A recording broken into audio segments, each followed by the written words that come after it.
দোকানদার আছে, মানে এই বিভিন্ন ব্যবসা করে আমরা রেখে দিয়েছি। আর মানুষের বোকা ও ভাবছে মানে এক কোরআনের খতম দিলে আব্বা জান্নাতে ঘুরে বেড়াবে। আচ্ছা এটা কেমনে হয় বলেন তো ভাইজান? আপনার বাপ মারা গেছে, বাপ মারা গেছে আপনার, হুজুর দেখবেন মাছের মতো বাড়ির পিছনে ঘন ঘন ঘন ঘন ঘন ঘন করে ঘুরে বেড়াবে। কেন? আপনার বাপ মারা গেছে, আপনি যত না দুঃখ পান হুজুর তার চেয়ে 3 গুণ দুঃখ বেশি হয়। আপনি মোনাজাতে যা না কাঁদেন হুজুর তার চেয়ে 10 গুণ বেশি কাঁদে, অন্য কিছু নয়। হুজুর বলছে মনে যে কেঁদে এমন জানাজাতে কাঁদ বলে আমাকে ছাড়া কাউকে 24 দিন তুই ডাকবি না। ঠিক ঠিক। আজ যখনই মারা যাবে 7 দিন 5 দিন পরে এসে বলে কি রে তোর আব্বা তো মারা গেল। জি তোর আব্বা নামাজ পড়তো তো না রে, তো কবরে তো আযাব হবে রে। ফেরেশতা এসে প্রশ্ন উত্তর করে উত্তর যদি দিতে না পারে তোর আব্বার খবর আছে, তোর বাপ তো নামাজ পড়তো না, তো নামাজের জন্য আমি কাফারা দিতে হবে। কি দিতে হবে? কাফারা দিতে হবে। তো তুই দিতে হবে 5,000 টাকা দিয়ে দে মসজিদে, তাহলে তোর বাপ যাতে নামাজ পড়বে, এই নামাজ না পড়ে 5,000 টাকা দিয়ে দেখি মাফ হয়ে যাবে। হুজুরের চোদ্দ গোষ্ঠীও পারবে না। নামাজের কোনো কাফারা হয় না। কি বললাম? সালাতের কোনো কাফারা নেই, নামাজের কাফারা টাকা দিয়ে হয় না। যদি তাই হতো কোটিপতি যারা ধনী ব্যক্তি আছে ওরা নামাজ পড়ার দরকার ছিল না, ও প্রতিদিন 500 টাকা এমনি দিয়ে দিত, 5 ওয়াক্ত নামাজ 100 100 500 ও জান্নাতে আগে চলে যেত। টাকা দিয়ে আপনি মনে করছেন জান্নাত দখল করে দিবেন, ভাই এটা সম্ভব নয়। আবার বলছে কিছুদিন পর তোর বাপ তো কোরআন কোনদিন পড়েছে না, আব্বা তো কোরআন পড়াই জানতো না। যে খতম দিতে হবে, যে কি খতম? কোরআন খতম। খতম মানে শেষ, মানে কোরআনকে শেষ করতে হবে। তাহলে কি যে করি? কোনো টেনশন নিস, সমস্যা নেই।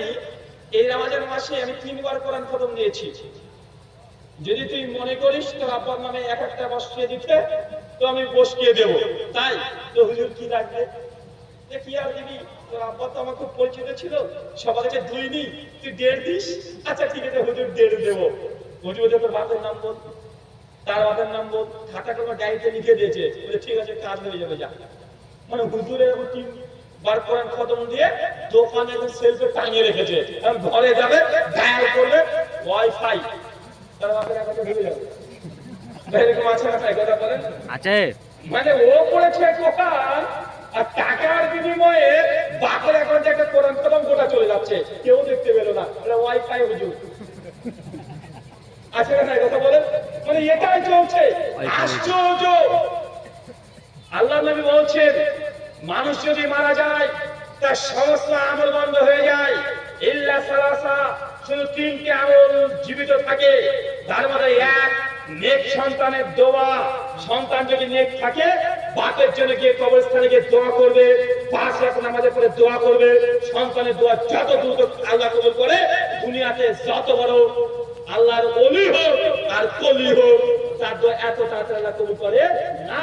নেক্সট সন্তান যদি একবার দোয়া করে, আল্লাহ বাবার কবরে আযাব তুমি মুক্ত করে দাও, আমার আব্বা আমার জন্য অনেক কষ্ট করেছে, আল্লাহ আমার বাবাকে তুমি কবরে ফিতনা থেকে রক্ষা করো, এই ছেলের দোয়া আল্লাহ কোনো মাধ্যম ছাড়া ডাইরেক্ট আল্লাহ কবুল করে নাই। কিন্তু এই ছেলে আবার কি করবে? ও তো নিজে মধ্যর মাতাল, তাই হুজুর বেকার চলে যায়। আছে না নাই? কথা বলে। আর হুজুর বলছে ভালোই হয়েছে, তিমতখোর মাতালতে যাচ্ছে, তাই তো আমাদের টাকা দে তাহলেই হবে, সবাইকে জান্নাতে পাঠিয়ে দেবো। হুজুরেরই কবর নাই বলে কোথায় যায়?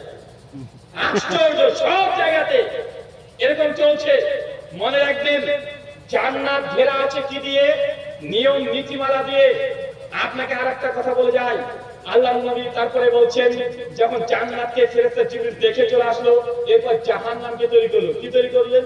জাহান্নাম। জাহান্নামকে যখন তৈরি করেছে জিবরিল, জিবরিল যাও জাহান্নাম দেখে আসো।